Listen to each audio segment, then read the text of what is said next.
I'm your host, Prozac God, and here at It's Space, we focus on building culture, regularly doing game jams every quarter. We also promote game-related content, and here today, we have Colt Games with us, the author of The Great Rebellion, Roland and Edmund.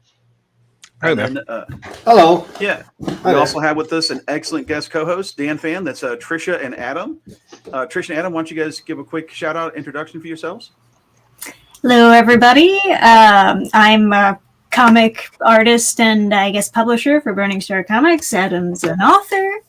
And I have my own YouTube channel where I review comics. And we also do a YouTube channel together where we do gaming streams. And we played through all of the Great Rebellion. Yeah. Right It's on. a good game. Tell us about the game and kind of give a bit of a introduction of what you guys are all about. But yeah, no, I was on board for writing the story, all the jokes in it and stuff, which was a bit of a weird experience. You spend 2 years writing all of that and you don't know if it's going to fall absolutely flat once people look at it. So it was a lot of relief, actually, once people were on live streams laughing and such. But I picked up a lot along the way. So I did a lot of pixel art throughout the game and various sort of production roles. We've had to market it ourselves and stuff, so it's been a real sort of pitch in wherever you can effort. Yeah, we basically had no real, especially when it came to marketing, I'll be honest here, we had no real idea what we were doing. So we just, we released the game and we tried to do some marketing before, but, definitely not enough. And we had to then learn the ropes as we went along. And basically we are still learning it. Yeah. So yeah, that's marketing is at least as much work as actually making the game. Let's put it like that. Yeah, that's a pretty common experience that people run into is learning that when you make something creative, half your job is you now have just elected to begin a marketing job. Yeah, Now you have to so pretty much, yeah. It's actually making the thing is kind of the bare minimum, and then you have to market it. That's what actually will then kind of decide how it goes. Yeah, so that's a lesson we had to learn as we hit the ground running. But yeah, Big all in word of all, mouth. it went well. Better than expected. Yeah. Mm-hmm. at least with video games you have the big word of mouth advantage because someone will stream for hours playing through the game, but Yeah. nobody streams them reading a book, Yeah, So- that's true. That's Yeah, true. right. I mean, You no, can pick that up. That sounds like a good project plan. yeah. And Sorry, yeah. Didn't. oh no, I was gonna say Edmund, that means one of my questions I wanted to ask was who wrote the terminal in the beginning? That was Edmund. Edmund wrote all the. He's the funny, the humor person because I'm German, right? So humor is not my strength. So we had to get somebody from the UK who knows all that stuff. Yeah, they do have a joke. They do have at least a joke in Germany. Yeah, we have one joke, but I'm not going to tell it now. For Anglo-Saxons, it's in the genes. Yeah, that was sort of weird. It came about the terminal stuff as well, because originally we were looking at having branching dialogue throughout the game. Roland made that entire system, but then we never really got around to being able to implement that and Yeah. having the time to go down that route, So I had a the guess. terminal was the Yeah, last vestige. There's a Yeah, lot it of felt stuff like- that landed on the cutting room floor. Yeah. It Is felt there like any a good stuff you can cutting share room with floor us? little thing. Is there any of the good secrets that you can share with us that that could have made it in that didn't?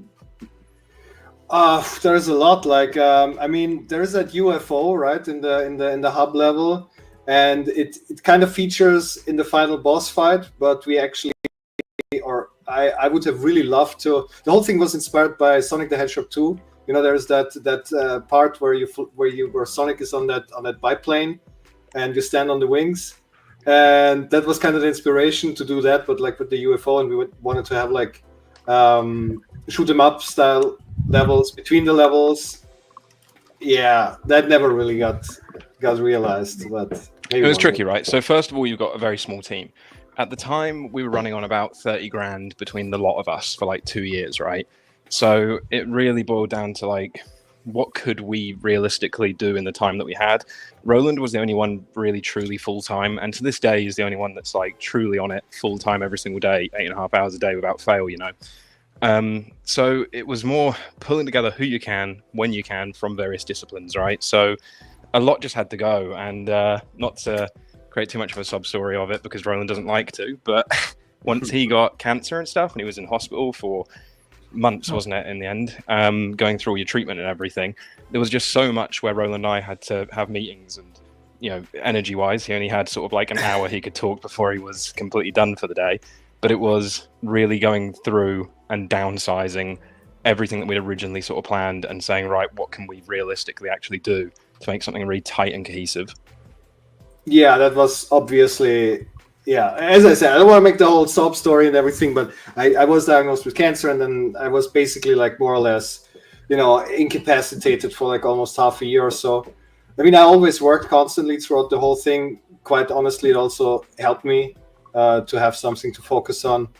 But of course, it delayed everything, and we had to cut some stuff. We wanted to have, more levels, more boss enemies. Playable characters was another thing. Yes, I always really liked the idea we never got around to as well, was like the at the beginning of the game there'd be a character creator, but no matter what sex you chose, that locked in your gender as being the same as the sex that you chose as well. So there was no actual way of changing things like that. There was like small little jokes we were going to have in there. Just you can get to the point where you go, what's it worth for a chuckle? Yeah, it makes sense that there was going to be more characters because there's all these people that you collect. Those were all like references that I just wasn't getting, because I got the golden one, right? But I other people that I guess they would have been playable characters at one point. No, these were always intended to be like characters that you can find and that will give you some kind of bonus. We were thinking about maybe making them do more stuff, but eventually we just went with what ended up in the game. We definitely want to have like multiple playable characters with different, stats and everything. But yeah, that got cut, and yeah, those unlockable characters are all like either references to real life people. One of them is a reference to Sam Hyde. I can say that much. And and the Sam Hyde one came about because we were watching his TED Talk thing, right, where he did Paradigm Shift 2077. The idea being everything that changes in the future. Basically, like half of his lines are literally from the TED Talk. We're like, we might as well just put that in. Yeah, I think I do it now. That's amazing. Like, my favorite one in there, where he's like, Soda Stream is going to do what the 3D printer is going to do for guns. That always really got me. Yeah, one line in the game is where he says, like in the TED Talk, Sam Hyde said, okay, no, so at this whole TED Talk thing, like at one point he just says all these like, completely wild predictions for the future, and then he just says like, kind of a deadpan voice, video games will get more realistic. And then one line that the character in the game says is, video games did indeed get more realistic. And yeah, that's also a reference. Anyway, yeah. I thought the whole like Europa base was a cool concept, because on one hand the game is like anti-woke, but it's not just like the game doesn't just have like negative energy to it. There's also like this constructive thing you're doing where you're like rebuilding the home base. You're kind of has like a kind of energy to it too. Definitely, we wanted that to be in there because it's really easy to make like some sort of like black pill thing, and the whole thing is just depressive sort of doom scrolling. But that's not really the point of where we wanted to go with it. We wanted to actually show like a constructive view of the future, and that there is actually, quote unquote, a paradigm shift occurring with things. So yeah, we wanted to make sure it wasn't like this depressive thing. We wanted to actually be fun and actually have like hope in it. And then it was always important to us to like show this element. A lot of European identity sort of history and stuff can get sort of quite blasé attacked in media, or by like a certain woke crowd or whatever.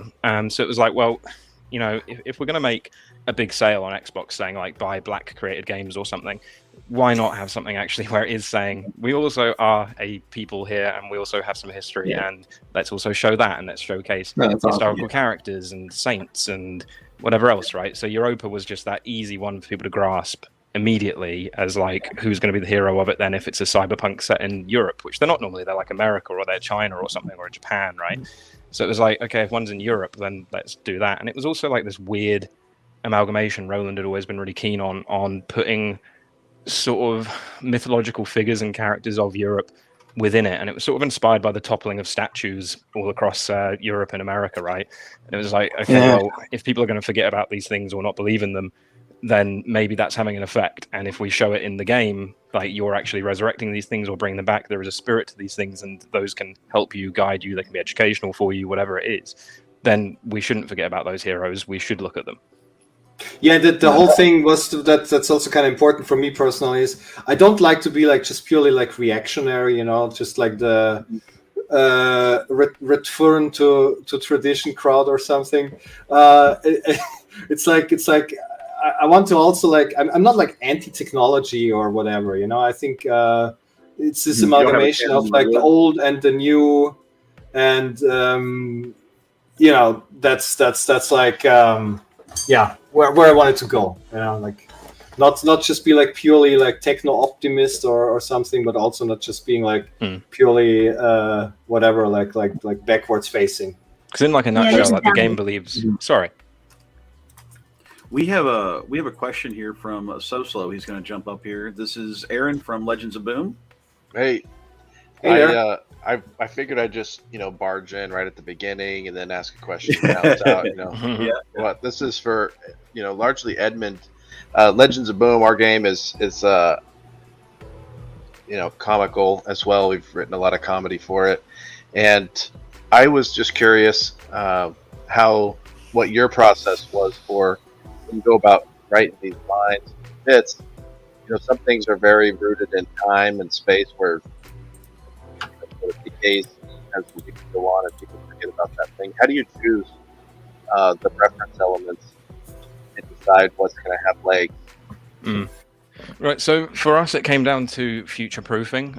So we didn't want to be focused on the current thing. Like at one point, talking of like cutting room floor stuff, there was like a vaccine jab sort of level, and it was like a church of a vaccine underground and stuff. We eventually replaced it with the Beyond Human level, about creating like synthetic foods out of questionable things, if it's people or what, but we very much didn't want to just stick to something that's the current thing, because it's not going to age well, and fundamentally you're going to look back on it as an incredibly dated idea or a certain paradigm of a certain time.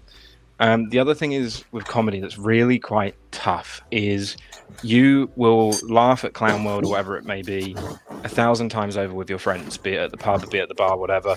You'll laugh about it on voice chat. You will have 1,000 jokes about it, and it comes to putting it onto a white page, and suddenly you're thinking, what's funny and how do I get that? Because there's a context you've created with friends, right? Some of it is lean into that context already, because actually a lot of people are there with you as well already. They do get these jokes. They do get the same things as you via the sort of mimetic nature of online culture. So don't think I have to explain every joke from the ground up to these people because they're not in my friendship group or something. The fact is very few experiences are exclusive to yourself. So yeah, that was sort of one element. The other one, big time, honestly, was Notepad. I had a tiny little notepad for absolutely ages in my coat pocket, and I did just note phrases or words where I was like, that will remind me, that is something that we've been laughing at, actually. That is a way that you can nicely sum up this sort of joke. And memes are really good for that, because memes, of course, condense down large-scale political issues to something really small. Be it like an abortion thing, you've got one person on one end of the spectrum saying an argument, and then you've got like a female Chad or something saying like baby making machine goes brr. You just put that in, you take those condensed humorous things that speak to an entire civilization and get those down, and that's what memes do really well at. So I did use those as a lot of influence, to be honest. I think about that answer. What I like about it is, if you guys remember, there's like some graffiti that they found at like Pompeii, and I don't remember what it was, but it was just they like basically were cursing out some local politician or some guy, and it like stands the test of time because we all know what that feeling was. Like it's always interesting to like, yeah, I like that answer a lot. That's really interesting. Yeah, no worries. Yeah.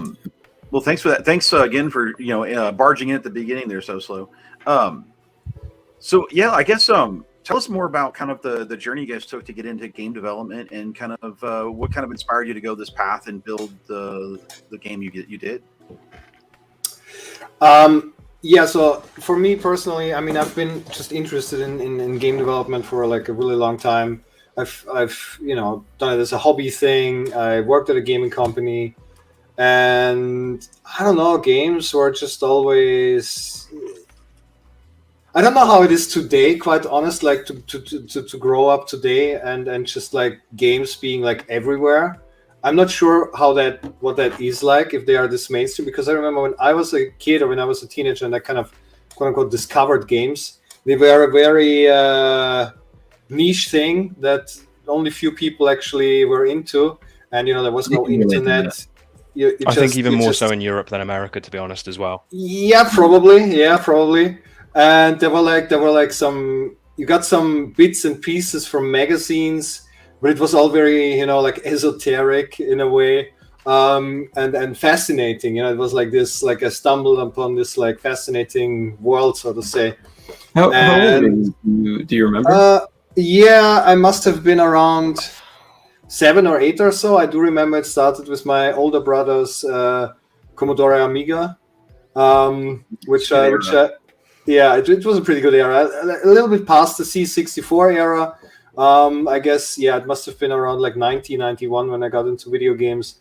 For me, it was the Nintendo 64, and then only one kid knew what video games were until like 4th grade, or until like fifth, until I was like out of elementary school. And so it was like one kid knew what they were, and then all of a sudden all the other kids knew it. All of a sudden it was like this big explosion. Everybody knew what video games were.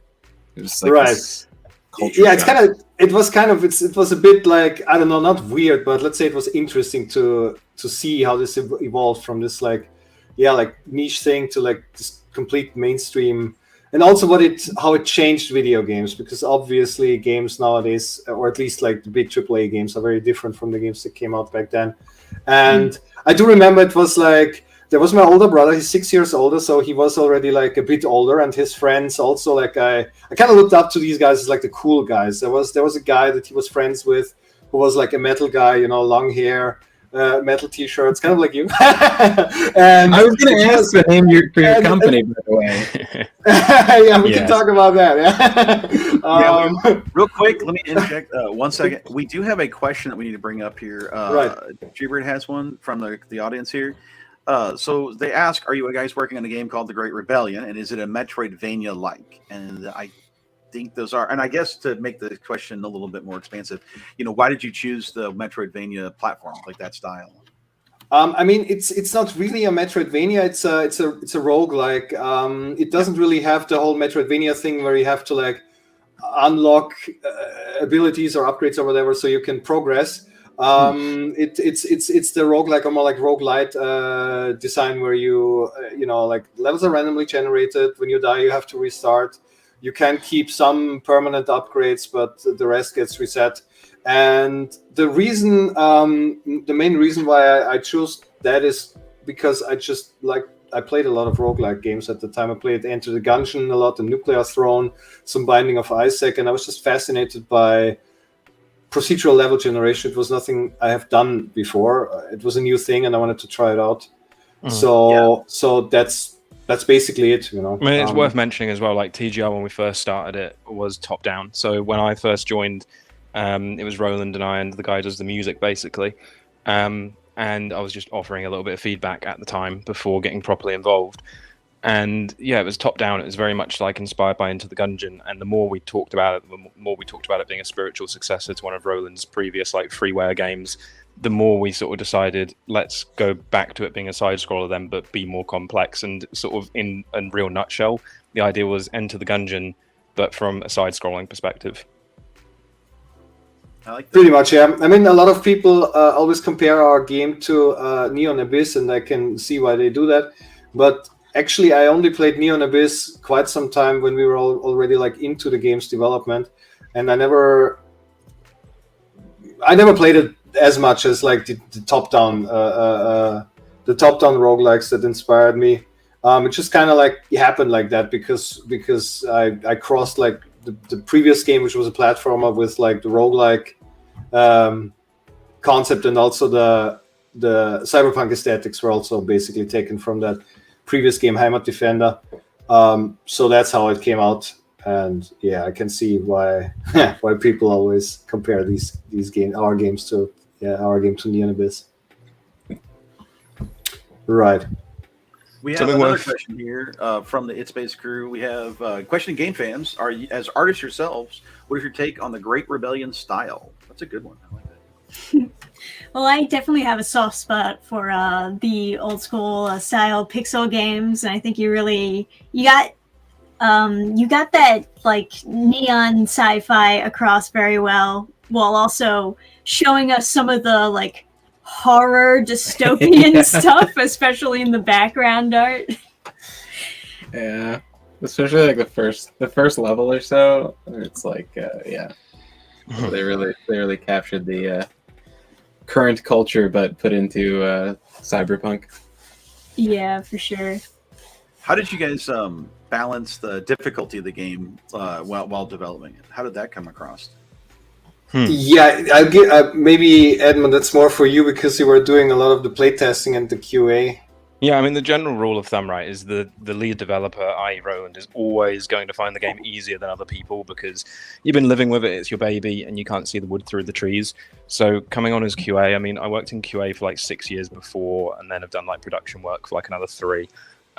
So, you know, I well and truly had my feet under the table when it came to QA work.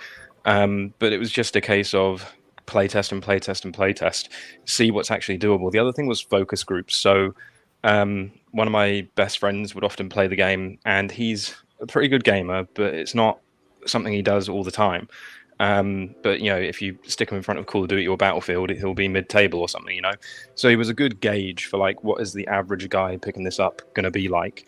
And then the sort of furthest flung example was my wife would then play it. And again, you can put her in a squad on a game and she's fine, but she's not going to sit there playing Dark Souls by herself or something. So she was a really good gauge to see what was speaking to the player, if she knew where to go, if she knew what to shoot at when, and if she was able to figure out enemy patterns and stuff. So yeah, I mean, it goes back to like Abram Games, who's like the grandfather of graphic design. He did like all the old Guinness logos with the pelican on the peregrine, but he used to show everything to his grandchildren, and if they didn't get it in a second, he'd scrap it. And he was like, right, I'm not going to bother with that then, and I'll continue with a new design. So it's sort of a similar thing. If she wasn't really grasping it, we'd go, okay, we need to change that and make it clearer to the player, but we also didn't want to handhold like AAA putting yellow paint on everything you can climb. Yeah, I do something similar. My brother hates that I tell people this, but he's kind of a bad. He has like kind of bad reading comprehension. Like he reads a lot, but it's just like if a line is slightly off, it like throws him off completely. And so if I'm not sure about a particular like paragraph, because I've been editing it too much to the point where I can't, like you said, I can't see the wood through the trees. It's so abstract to me. I'll show him the paragraph and then I'll ask him to tell me where he gets stuck, and he's a good like canary in a coal mine for it. Yeah, tell me about it. I'm quite severely dyslexic as well as being a writer, so I read for England. I read like sort of, you know, like a book a week sort of thing. But at the same time, my understanding of phonics is like a child. So yeah, like there's a lot of handing it over to my wife, who's an English teacher, and her checking it back over to see if what I've actually written makes any sense to anyone. So, game fans down there, you guys, you played through the game. So the question I have to you guys is, where did you find the places that were difficult or places that you enjoyed a lot? Like, where are some of your favorite spots in the game? We'll start there. Well, I'm not a very good gamer, so I found a lot of difficult spots. We were doing the thing where once you die, you pass the controller to the other person. I suck at. You did much better than me. No, I did, but I suck at these kinds of games. Thank God there wasn't like a lot of like platforming to do, but well, I think the difficulty all melted away as soon as I got the I don't know what it was. Was it like the White Boy Summer power up or something where it shoots waves out of you? Oh, like yeah, water yeah. waves? Yeah. Okay, so then that was super powerful. Maybe it's a bit overpowered. I don't know. We need to nerf it a bit. Whoa. No. Don't take it away. I need it. Just kidding. I feel like a piece of me is missing now because I tried to do New Game Plus, or not New Game Plus, but like start it over and get the true ending from the higher difficulty. And then I realized there's only like one save slot. So now I don't have my I had a bunch of like extra dashes from some other power-ups. I was like, Mhm. I didn't even shoot the final boss. I was just dashing around like back and forth. We've heard that a few times. We have noted that about the save slots because we've had a few people like put in super chats about it and all sorts. I mean, I did it intentionally because, like, I don't know. For me, that's just like the old school roguelike design. Yeah, You figured. have one save spot and that's it. But I guess it's When you got two modes, it's a bit like, difficult. Yeah, it yeah, becomes so- a bit different. because we originally we didn't have any difficulty modes or whatever. But we then came to like the realization that it's just like not everybody is gonna be like this like relatively punishing design of a roguelike game. We actually had some people playtesting who thought that's basically like a bug, like wait, did it now crash? Why do I have to start all over again? So we tried to like soften it a little bit by putting in this like training mode, as I then called it, where you can replay levels as often as you want, and the different difficulty modes. And eventually I think we kind of like got to a point where like everybody, even if they don't play roguelikes normally, is gonna be okay. Well, you're more of a with it, purist, aren't you? Like, because you're like 10 years my senior, and it's like you are so much more of a purist of design, because the original game was very much a hardcore roguelike, and it slowly morphed into a roguelite because I kept sort of just feeding you. I'm bang on between millennial and Gen Z, and like I kept feeding you what those players expect and what they're used to and what they're going to find they want to return to actually and want to try again. And it took a lot of convincing, but like we back and forthed about it a lot because we've also got like our very core fan base, which at the time, of course, before this had some commercial success, was really the fan base we had. But that core fan base, they're pretty hardcore gamers, so they do expect like a certain level of purity. So it was always balancing a tightrope between new users and the fan base that we already had, and I think we struck a really good one. I think you did strike a good balance because you have the true ending is hidden behind the real difficulty, right? But I still that's kind of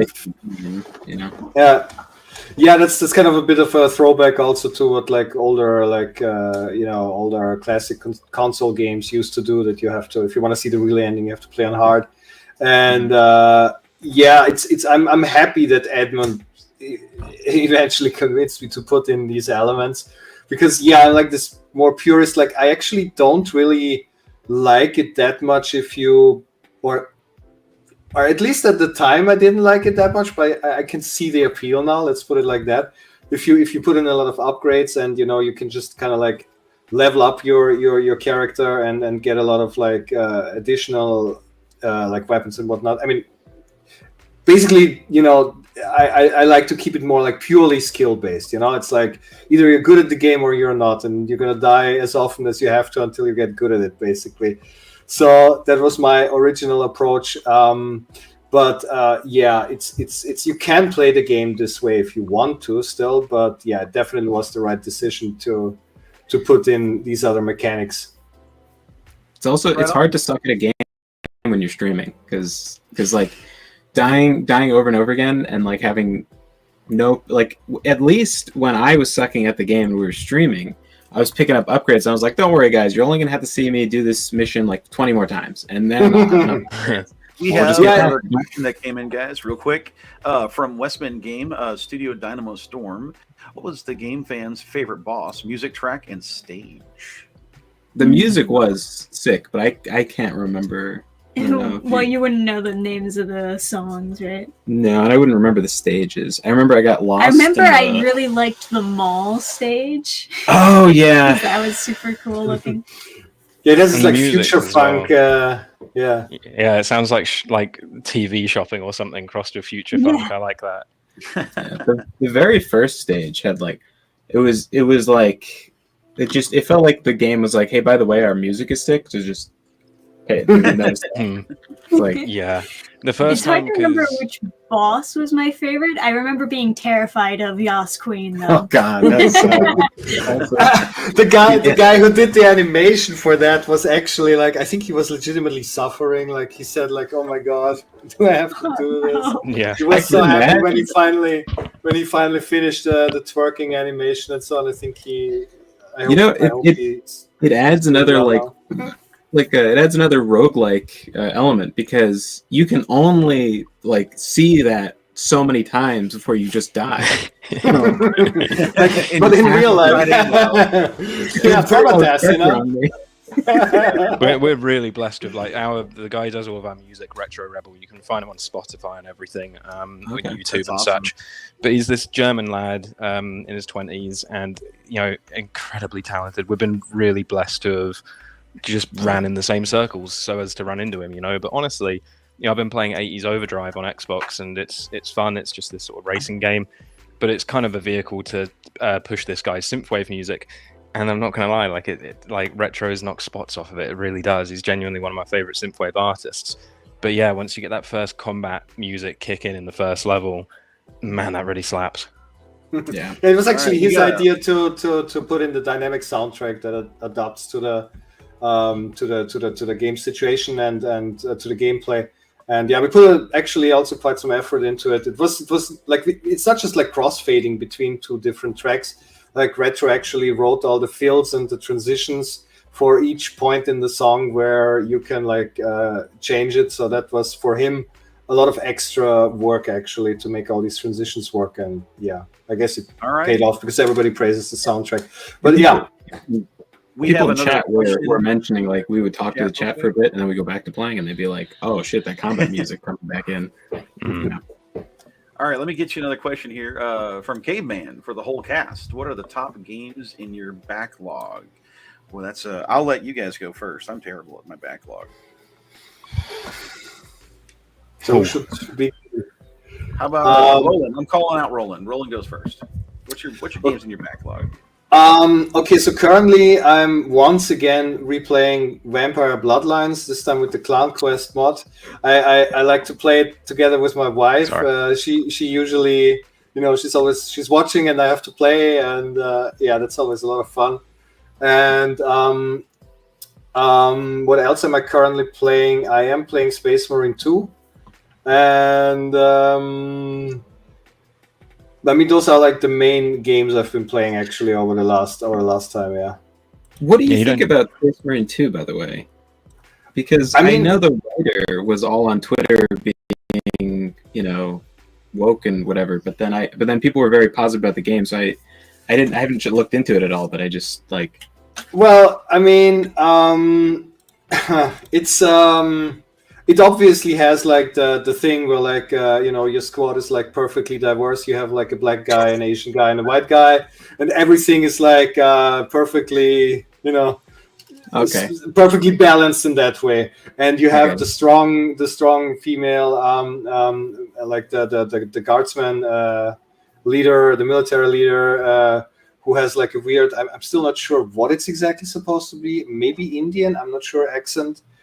So you've got these elements in there, but I personally feel it's a little bit that's they gave, that's the pound of flesh they had to give in order to be left alone or something. That's it's like that 80s movie style, right? Like you've got that in Predator, or you've got that in Die Hard or something. So I think it harkens back to a time where they actually did that in quite a natural way. So I think that's why it's been largely just excused, because it doesn't feel shoehorned the same as other stuff, to be fair. Yeah, it feels relatively organic, and it's whatever. So the game is good. It's unapologetic. It's Warhammer. Everybody's running around the whole time being for the Emperor and honor this and duty that, and it's pretty based, and I like it. And it's also just a well-made game. It's well optimized. It has a ton of enemies at the same time, and it doesn't slow down and so on. So I don't know. I think it's it has this it feels like the old games. It feels like games felt back in the day a bit. Yeah, it's a bit of a throwback in that sense. So yeah, that's Space Marine 2. And actually other games I've been playing a lot recently have been Deathmust.Die and the Deep Rock Galactic Survivor. I kind of like those survival games. I like Deep Rock Galactic when it came out. Me and my friends played it obsessively for 6 months. Yeah, I actually have to say I never played it. I'm just playing the survivors that they made from the Deep Rock Galactics. And yeah, I don't know. They're just very well made. Also, Deathmust.Die is a really good one. So these are probably my top 2 survivors which I've been playing quite a bit. And then another game I play currently that I also really like is Turbo Overkill. I think it's my favorite among all the boomer shooters that came out in the last years. You're not really a That's my backlog backlog. guy, are you? You play a few things, but you don't really like plan your backlog the same as other people do. No, I don't actually do that. I just have a few games. I mean, I do have a backlog of games I want to eventually play, such as, for instance, Wasteland 2, which I have been, not play, which is kind of like on my list for I don't know how many years at this It's point. cool. I enjoyed that. Yeah. Yeah, and I do want to play Rogue Trader, like the Warhammer RPG. I've heard good things about it. But yeah, these other games were the games I'm actually playing at the moment. Yeah. Yeah.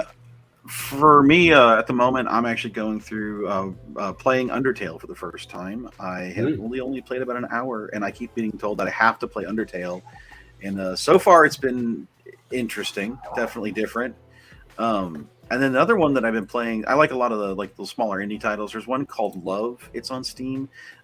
It's like a green pixel art, like a platformer, and I've been having a lot of fun with it. It plays really well on my Steam Deck, so I like it a lot. What about you, game fans? What do you guys got going on for backlog?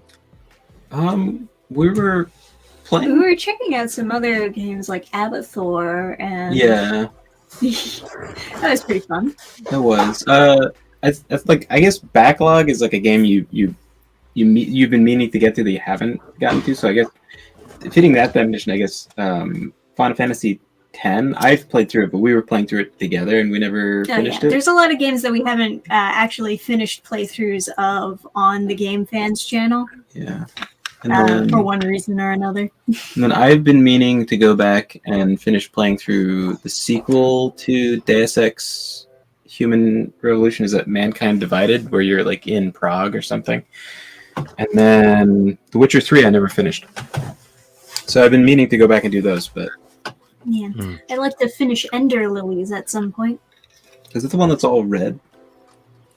Is that the platform? No. Okay. You're thinking of 4, I think. I don't know. Tell me about it. The Witcher has been like something I've been trying to complete since 2015 or something. I think I'm far in it, but it's just a case of every time I keep going back, it's really to get to Blood and Wine, but I haven't even managed to finish the main story to this day. Oh yeah, everyone talks about the DLC being super good. I just go back in and then I take everyone's money in Gwent, and then I just stop playing.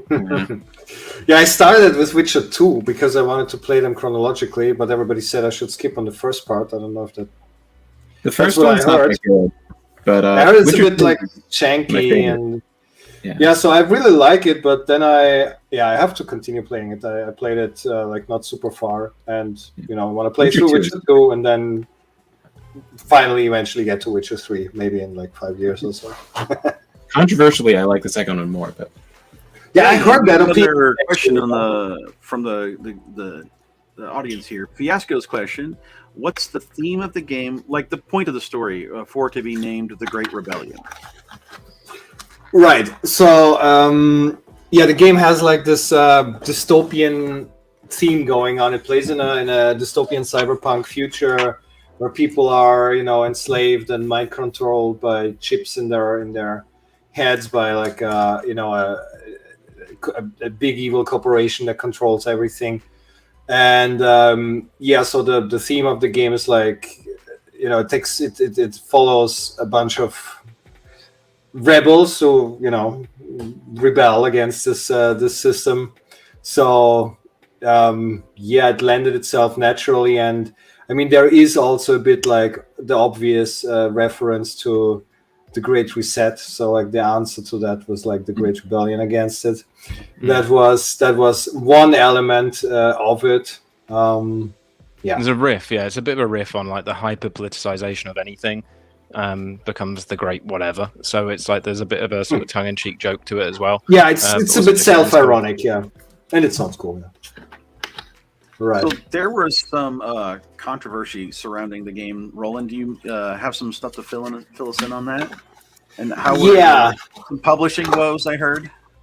Yeah, so okay, I have to like maybe go back a little bit to like our whole story. So I and that's not like something I make a secret out of or something. I've been a political activist before I got into this whole like game dev thing. I was doing like activism, like like banner drops and putting up stickers and that kind of stuff back in 2015 when the whole like migration crisis thing was going on in Europe, and there were all these Islamist terror attacks and all that stuff. That was something that kind of red pilled me. So I eventually decided at some point to like basically make a political game, and so that was how my first game, which I just released as freeware, Heimat Defender, came to be, which was more political than the Great Rebellion, more overtly political, and that caused a bit of a controversy, and there were like articles written about the evil far-right game and all the usual blah blah blah. I mean, it's people that actually played the game where then I got like a lot of feedback like that they were surprised like that it's actually this harmless, because from what they read about it they thought it must be like genocide simulator or something. It's like with the old GTA, right, where they said you get more points if you shoot a hooker in the head, even though that was never true. There are masses of articles about that first game that are just categorically false. It's staggering. Yeah, they did what they always do. So, but we got a bit of a, let's say, reputation because of that. And when we then released our second game, and that first game actually was put on like the so-called Index of Youth Endangering Media in Germany, which is a thing that has been there for like a long time. It's like a specific German law that you can like things are not really banned, but they are on this list. And it means that you're not allowed to advertise for them publicly. You're not allowed to sell it to minors, etc. And it was originally intended for like, pornographic stuff or like extremely violent movies and such things. And it has been applied very liberally for video games. For instance, Doom was on that list for a very long time. Half-Life was on that list, Unreal Tournament. All these games were on the list of youth endangering media in Germany for a very long time. I think Half-Life has only been taken off of it a few years ago. Everybody was always making fun of that. It has kind of become a meme. Like you were not allowed to say the names of these games back in the 90s. I remember all the gaming magazines, they didn't write Doom when they talked about the game. They had to like use a different word like boom or boom or room or something like that, and it was very silly. And yeah, so that's that law, and it has also been applied for, let's say, political censorship in recent years. That's a bit of a newer phenomenon, let's say. So that was the story of our first game. Then we made the Great Rebellion, and we actually, it's less overly political, not just because we wanted to like make sure we don't get on that list again, which we didn't, but also because we just thought like, okay, we don't want to repeat it gets boring. Like people actually want to have good games. They don't want to be lectured. I mean, obviously there is the political element to this game, but it was very important for us to actually make a good game. And so we turned it a bit back. Lecturing is hidden as well. Like we've got a few characters like Herodotus and Philosophus. You don't have to talk to them. We made anything like too ideological, political, or like philosophical. We put all of that on like optional content because you just want to play a game and like blast some monsters, Right. So we tried to make it so that you could play the game without all that stuff. But still, apparently, simply because of who we are, the game was at least taken off the German Steam store. And that was, I mean, I cannot tell you exactly why, because Steam never really told us. It went like this. One day we just noticed it was not available in Germany anymore. And then we got a message from Steam saying, we found content in your game which we believe may not be allowed in Germany. I'm pretty sure that was the phrasing. Okay. Well, so like I mean, okay, but like no, honestly, it's a mystery. I don't know what it could have been. It's a real mystery, actually. Yeah, I wonder. That one. So I get that, but it's like you could at least tell us what exactly it was that you have an objection against or something. If I had to guess, you had like some agent for whatever the German KGB is go in and then go to the computer in the beginning and then hit rent sexual fulfillment. And then it's like, yikes. Yikes. You're attracted to girls your age that are not morbidly obese? We've helped you out. We've Danger. downloaded 2 terabytes of gay chuppy porn onto your computer. That's weird. They're allowed to put it all out there, all over their Twitter and whatever, you know. But the second we put the same thing out there, we're in trouble. I don't know. I thought they are into this kind of stuff. Like what? Yeah. Yikes was the perfect. Really captured that like BuzzFeed like condescending like yikes. Oh Yeah. don't worry, 2 Here are terabytes. We got here you. are 10 reasons why the Great Rebellion has to be banned in Germany. You won't believe number 5 or so. Yeah. Is that, by the way, a reference to Arby and the Chief by any chance? The 2 terabytes of porn. No. There's some random episode. I used to like walk home from school and these kids would be watching that on their phones, and there was some episode where the guy was like, "Oh, why am I losing in Halo?" And it was like, "Oh, stop downloading 2 terabytes of porn." And they show the browser and it has a download that's just 2 terabytes that says porn. Oh god. And it's like, a reference to like, things like the Vegas shooter, right? Whenever these people are caught or hired by the FBI or whatever the hell happens, they always happen to find about 2 terabytes of content, and I've always just been staggered by how much content you could possibly need. So it was more a reference to that. I thought what would be an over-the-top amount of content, and I was like, well, the FBI always claim it's 2 terabytes. Well, it's because that's the standard size hard drive they buy. You know, they just have to fill it up. You know, it's Yeah, it's just like the shooter creation starter pack that your FBI agent gets. We actually have a guest hanging out here in chat. It's George is gonna ask us a question live. We can get him up here. Hey George, what do you got for us? Hello. So this is kind of a multifaceted question. It's just something I was thinking about, seeing how we got all y'all up here. The first portion of it would be throughout time that y'all have been developing, throughout time that y'all have been part of this industry itself. Working alone, working in teams, what are the goods, what are the bads? Stuff along those lines. Second facet of it, while working on stuff like this, be it a project, be it a portion of a project, whatever you want to, give an example of. I'm part of a lot of communities where burnout tends to be the main thing that kills a lot of us. What's one way that y'all try to mitigate it? I know sometimes it can't be avoided entirely, but what are some ways that, especially with the amount of fledgling development communities that are coming up, how do we mitigate this? And then I guess the last one would be for a lot of the people that join these communities, but it's not really for a development, mainly just to be part of the community itself, give, oh, you guys doing good, stuff like that. How do you get those that are curious? You can tell that they're curious about it. How do you give them that gentle push to get them to actually want to try a game jam, even if it's just, a day of developing on something that's not going to be much, but it's something? How do you give them that gentle push into it? Going from the bottom up, as for how we would get someone into a game jam and such, we don't particularly. It's not something we really try to chase up or try to do for people, but we have done our own game jams, and we do just encourage that anyone comes with any experience. So we always say, basically, we don't mind if you can't code, man, because coding is a big scary word that puts a hell of a lot of people off because it feels like it might as well be a foreign language. So we immediately say, look, if you can write, if you can draw, whatever you think you can do a bit of, there is a place for you in this. And even if you can draw, there will be someone who can digitize that in some way, shape or form. So, I mean, that's how we sort of encourage that, is come along no matter what you think you can or can't do, and just be a part.